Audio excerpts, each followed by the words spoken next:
Hello students, welcome back. हम पढ़ेंगे next topic of solid state, that is closed packed structures. हमें ये पता है कि सॉलिड में जो पार्टिकल्स प्रेजेंट होते हैं वो इतने ज्यादा क्लोजली पैक्ड होते हैं कि उसमें मिनिमम वेकेंट स्पेस प्रेजेंट होता है। तो हम इस लेक्चर में देखेंगे कि कितने तरीके की क्लोज पैकिंग होती है।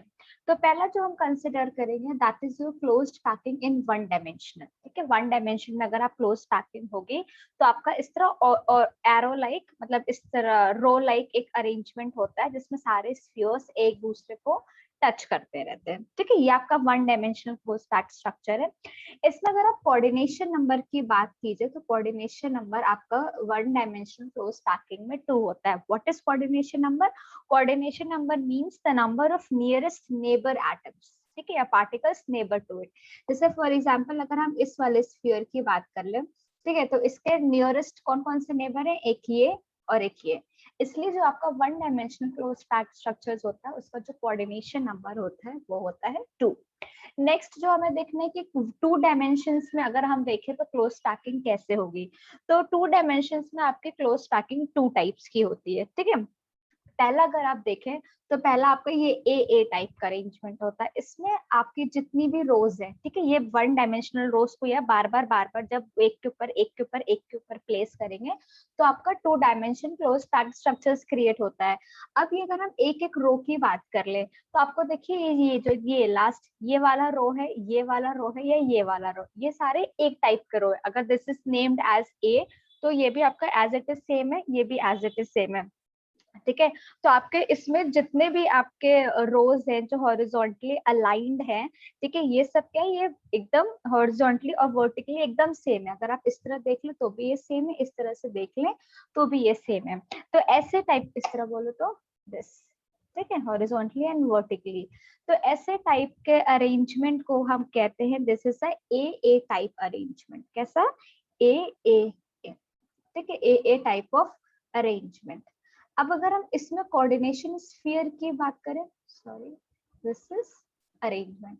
अगर हम इस वाले अरेंजमेंट में कोऑर्डिनेशन नंबर देखें तो हमारा कोऑर्डिनेशन नंबर क्या होगा? जैसे मान लीजिए आपने इस वाले स्फीयर को फिक्स कर दिया है, ठीक है, I am fixing this sphere. अब इसका हमें कोऑर्डिनेशन नंबर देखना है, तो कोऑर्डिनेशन नंबर क्या है? Coordination number is the nearest neighbour.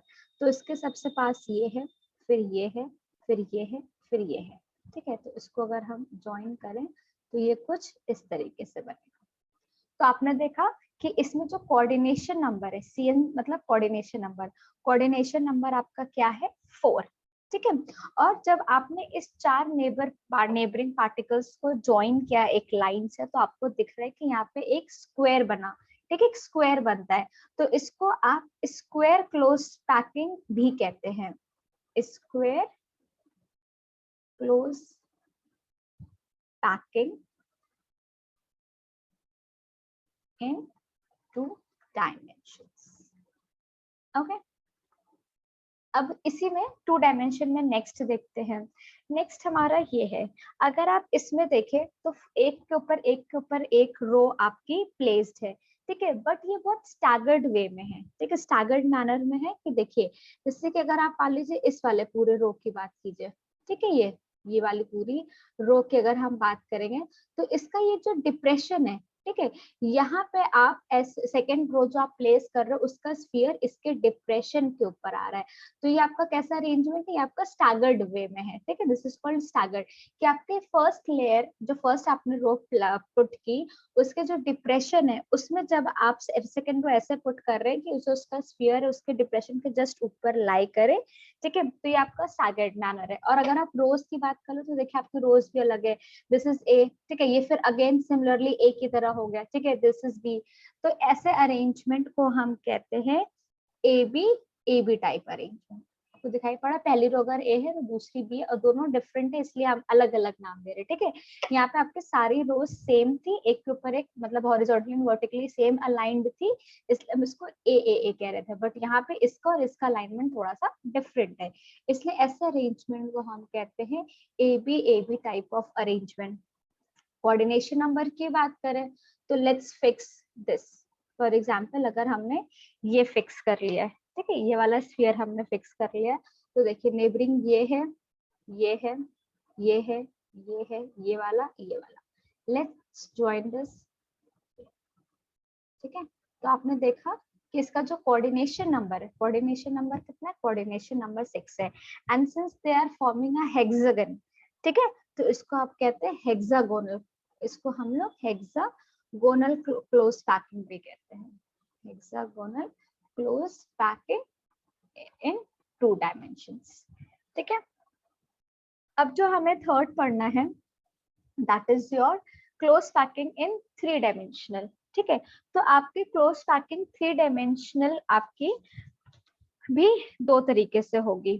ठीक है, पहला अगर आप देखिए तो जब आप ऐसे अपना डायमेंशन मतलब ऐसे अपने सेकेंड लेयर के ऊपर लेयर के ऊपर लेयर आप ऐसे रोज को एक दूसरे के ऊपर एक दूसरे के ऊपर फिट करेंगे कि वो क्या आपका बना दे, आपका स्क्वायर क्लोज पैक्ड लेयर बना दे। ठीक है, ठीक है, आपका जो आप जब पुट करेंगे, ठीक है, वाइल जगह आप मान लीजिए आपने एक रो के ऊपर दूसरा लेयर तीसरा लेयर तीसरा लेयर जब आप पुट करेंगे तो वो आपको कैसा बना देगा, क्लोज एक स्क्वायर बना देता है। इसलिए अब इसको हम लोग कहते हैं स्क्वायर क्लोज पैक लेयर्स। और कैसा होता है इसका पैटर्न, इसका पैटर्न ए टाइप का पैटर्न होता है। ठीक है, और जो इस लेयर के पुट करने से जो आपको लैटिस मिलती है, जो ओवरऑल लैटिस जनरेट होती है, वो क्या होती है, सिंपल क्यूबिक लैटिस। और सिंपल क्यूबिक लैटिस का जो यूनिट सेल होगा वो आपका क्या होगा, प्रिमिटिव क्यूबिक यूनिट सेल।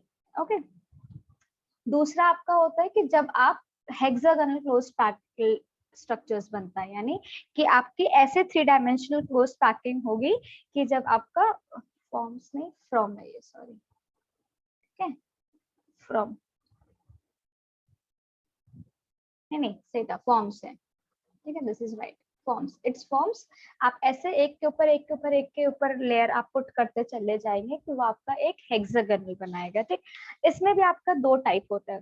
पहला हम ये पढ़ते हैं, मान लीजिए आपकी एक ऐसे करके एक रो है ना, फिर उसके बाद आप एक रखे, फिर एक आप एक रखे, ऐसे करके। तो पहला हम पढ़ेंगे कि अगर आप सेकेंड लेयर के ऊपर मतलब फर्स्ट लेयर के ऊपर आप सेकेंड लेयर रख रहे हैं। ठीक है, तो जब आप ऐसे मान लीजिए आपने 2 डायमेंशनल हेक्सागोनल लिया क्लोज पैक लेयर, कोई ए है, लेयर ए।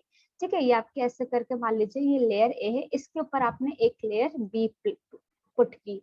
ठीक है, तो इसमें देखते हैं हमारा क्या होता है। तो जब भी आपका ऐसा 3 डायमेंशनल क्लोज पैक स्ट्रक्चर्स बनता है जिसमें आप सेकेंड लेयर फर्स्ट लेयर के ऊपर सेकेंड लेयर पुट करते हो, तो इसमें हमको 2 तरीके के वॉइड्स मिलते हैं।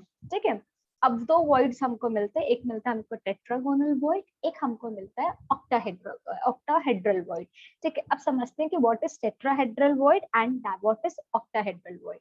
अगर मान लीजिए दिस ब्लू वन, ठीक है, आई सेड ना कि आप इसमें फर्स्ट लेयर के ऊपर सेकेंड लेयर प्लेस करते हैं, तो आपको ये जो ब्लू सर्कल्स हम दिखा रहे हैं, जो ब्लू स्फीयर्स है, ये मान लीजिए आपका स्फीयर ऑफ फर्स्ट लेयर है। ठीक है, एंड ये जो रेड वन है, this is sphere of a second layer.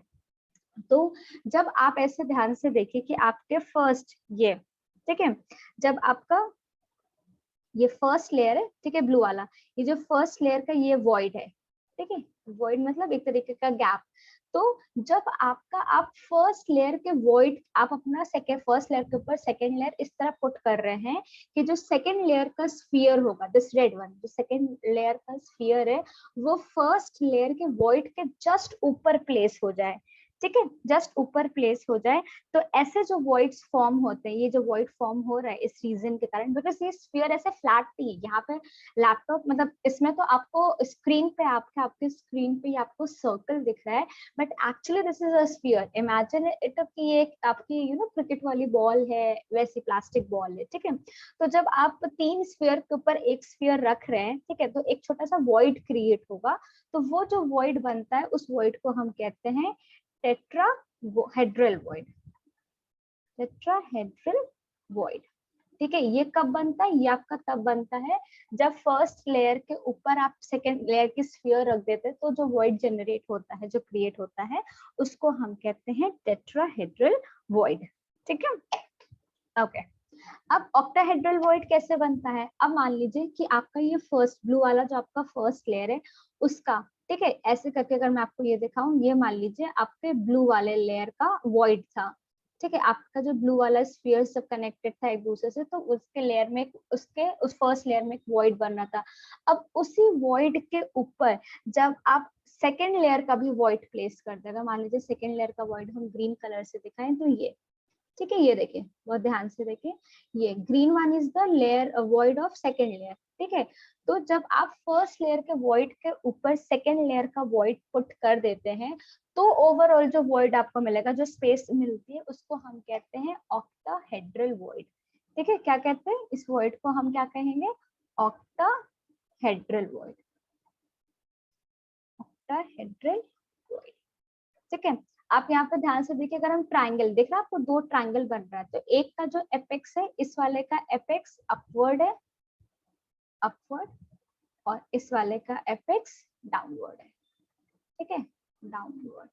तो आपने देखा कि जब हम three dimension close packed structure बनाते हैं थ्री डायमेंशन लेयर में, तो उसमें भी हमारा जब हम सेकेंड लेयर को फर्स्ट लेयर के ऊपर रखते हैं तो दो तरीके का वॉइड बनता है, एक आपका टेट्राहेड्रल वॉइड बनता है, एक आपका ऑक्टाहेड्रल वॉइड बनता है। टेट्राहेड्रल वॉइड आपका तब बनेगा जब आपके फर्स्ट लेयर के वॉइड, मतलब आपने सेकेंड लेयर ऐसे पुट किया है कि सेकेंड लेयर का जो स्फीयर है वो फर्स्ट लेयर के वॉइड के जस्ट ऊपर प्लेस हो रहा है, तो जो वॉइड क्रिएट हो रहा है, ठीक है, उसको हम कहते हैं, जो ओवरऑल वॉइड बन रहा है उसको हम कहते हैं टेट्राहेड्रल वॉइड। और अगर फर्स्ट लेयर के वॉइड के ऊपर, हम बार बार बोल रहे हैं इसको सर्कल नहीं इमेजिन कीजिएगा, इट्स अ स्फीयर। ठीक है, थ्री डायमेंशन है, आपने ऐसे करके थ्री बॉल्स रखी, उसके ऊपर जब आप थ्री बॉल्स रखेंगे, ठीक है, यानी फर्स्ट लेयर के वॉइड के ऊपर जब आप सेकेंड लेयर का वॉइड रखेंगे, तो जो आपको ओवरऑल वॉइड जनरेट होता है, ठीक है, उसको हम कहते हैं ऑक्टाहेड्रल वॉइड।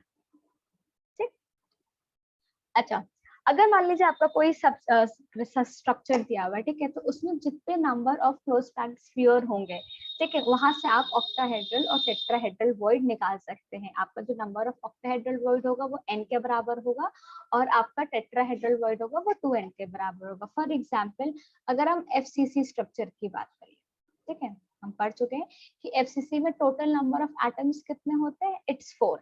ठीक है, तो अब हम यहाँ पे अगर OH मतलब ऑक्टाहेड्रल, अगर हम यहाँ पे ऑक्टाहेड्रल वॉइड की बात करें तो that will be equal to n, n is your 4, तो यहाँ पे ऑक्टाहेड्रल वॉइड 4 हो जाएगा। और अगर हम टेट्राहेड्रल वॉइड की बात करें तो टेट्राहेड्रल वॉइड आपका 2n होता है, यानी 2 into 4 दैट इज 8। ठीक है, ये था हमारा पहला। अब दूसरा जो है, दूसरा है कि अभी हमने क्या किया था, फर्स्ट लेयर के ऊपर सेकंड लेयर रखा था। अब हम क्या करेंगे कि सेकंड लेयर के ऊपर थर्ड लेयर, ठीक है, हम ये मान रहे हैं कि जब हम सेकंड लेयर के ऊपर थर्ड लेयर बना रख रहे हैं तो क्या होता है। तो जब आप सेकंड लेयर के ऊपर थर्ड लेयर रखेंगे, तो पहले आप क्या कर रहे हो, आप पहले इसमें भी दो तरीके से आप रखते हैं। पहले आप ऐसे रखते हैं कि जो सेकेंड लेयर, ये देखिए, जो सेकेंड लेयर आप रख रहे हैं, जो थर्ड लेयर आप सेकंड लेयर के ऊपर रख रहे हैं, वो आप ऐसे रखेंगे कि जो सेकंड, जैसे मान लीजिए ये आपका सेकंड लेयर है, ठीक है, I am telling you, and ये this pink one is your third layer. ठीक, ऐसे मैं बस बता रही हूँ अभी समझाने के लिए। ठीक है, तो ये जो आपका सेकंड लेयर होगा, ठीक है, इसका जो आपका ऑक्टाहेड्रल वॉइड होगा, ठीक, उसको आप थर्ड लेयर से कवर कर देते हैं। ठीक, इसमें आप जब इसमें प्लेसिंग करते हैं तो इस वाले पर्टिकुलर इसमें स्ट्रक्चर में आप कैसे प्लेसिंग करते हैं कि जो आपका टेट्राहेड्रल वॉइड होता है सेकंड लेयर का, वो उसको आप थर्ड लेयर से कवर कराते हैं। ठीक, दूसरा ऐसे इस पैटर्न को इस तरह जो आप एक के ऊपर एक के ऊपर एक के ऊपर एक के ऊपर प्लेस कर रहे हैं, तो इस पैटर्न को हम एबी पैटर्न कहते हैं।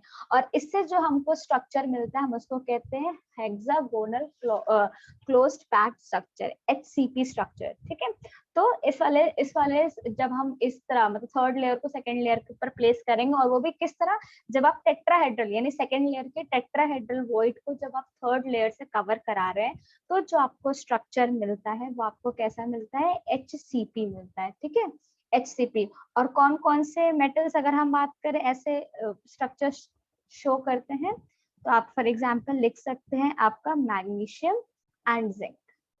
ठीक है, मैग्नीशियम एंड जिंक में ऐसे स्ट्रक्चर्स बनेंगे। नेक्स्ट जो है हमारा, नेक्स्ट ये कि हम अपने सेकंड लेयर का जो ऑक्टाहेड्रल, मतलब हम सेकंड लेयर के ऊपर थर्ड लेयर ऐसे रख रहे हैं कि जो आपका थर्ड लेयर आएगी वो क्या करेगी, आपके सेकंड लेयर के ऑक्टाहेड्रल वॉइड को कवर करेगी। ठीक है। इसको जो पैटर्न बनता है, इससे जो पैटर्न बनता है, ऐसे प्लेसमेंट ऑफ रोज से जो पैटर्न बनता है उसको हम क्या कहते हैं, एबीसी टाइप ऑफ पैटर्न। और इससे जो हमें स्ट्रक्चर मिलता है वो क्या होता है, क्लोज्ड पैक्ड स्ट्रक्चर और ये फेस सेंटर्ड क्यूबिक स्ट्रक्चर।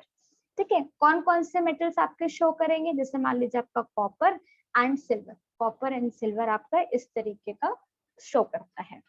ठीक। अब यहाँ पे एक इम्पोर्टेंट पॉइंट नोट करने वाली ये है कि आपको पता है कि मान लीजिए आपके पास कोई एक आयनिक सॉलिड है। ठीक है, आपके पास कोई आयनिक सॉलिड है। फॉर एग्जाम्पल आप ऐसे ले लेते हैं, जनरल लेते हैं।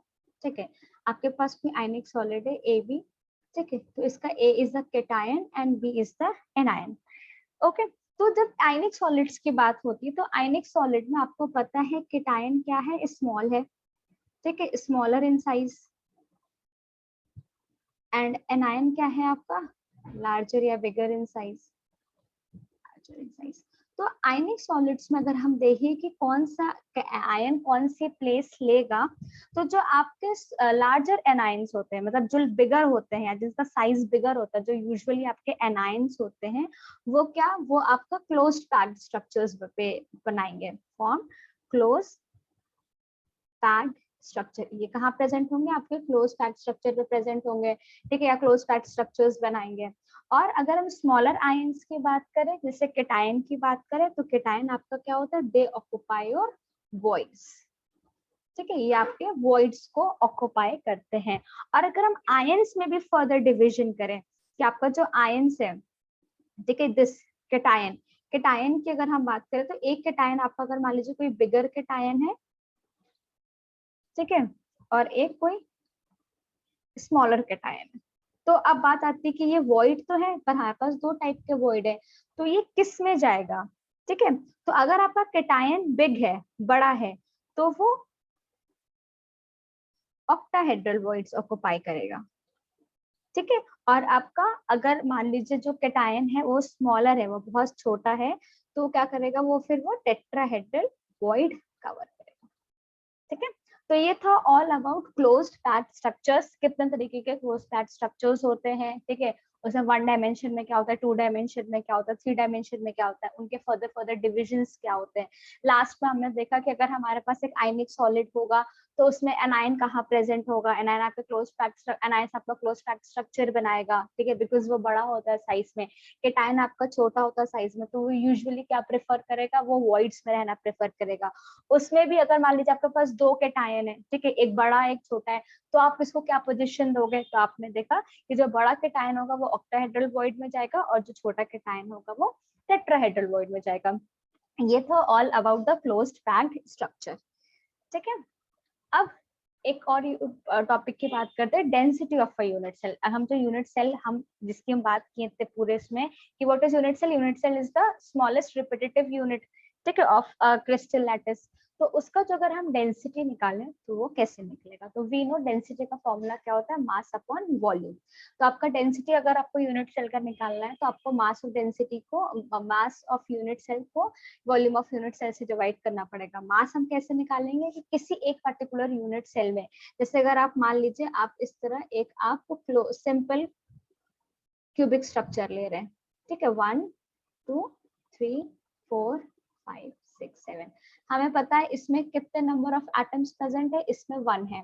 ठीक है, तो अगर हम इस क्यूबिक यूनिट सेल का डेंसिटी, इसका मास निकालेंगे तो हमको पता है कि इसमें कितने प्रेजेंट है, आपका एक यूनिट एटम प्रेजेंट है, और हम हर एटम के पर्टिकुलर मास से मल्टीप्लाई कर देंगे। तो आप मास कैसे निकालेंगे किसी यूनिट सेल का, number of atoms in a unit cell into mass. Volume आपको पता है इट्स अ क्यूब, साइड का क्यूब, तो ए का क्यूब हो गया। और फिर आपने जब इस फर्स्ट वाले फॉर्मूले में पुट किया तो दिस इज द फॉर्मूला जिसका यूज करके हम क्या निकाल सकते हैं, डेंसिटी। ठीक है, तो दिस वाज ऑल अबाउट कि क्या होता है आपका क्लोज पैक्ड स्ट्रक्चर, उसका यूनिट सेल क्या होता है, फिर यूनिट सेल में उसका डेंसिटी कैसे निकालेंगे। तो आई होप आपको ये समझ में आया होगा। Thank you so much for watching.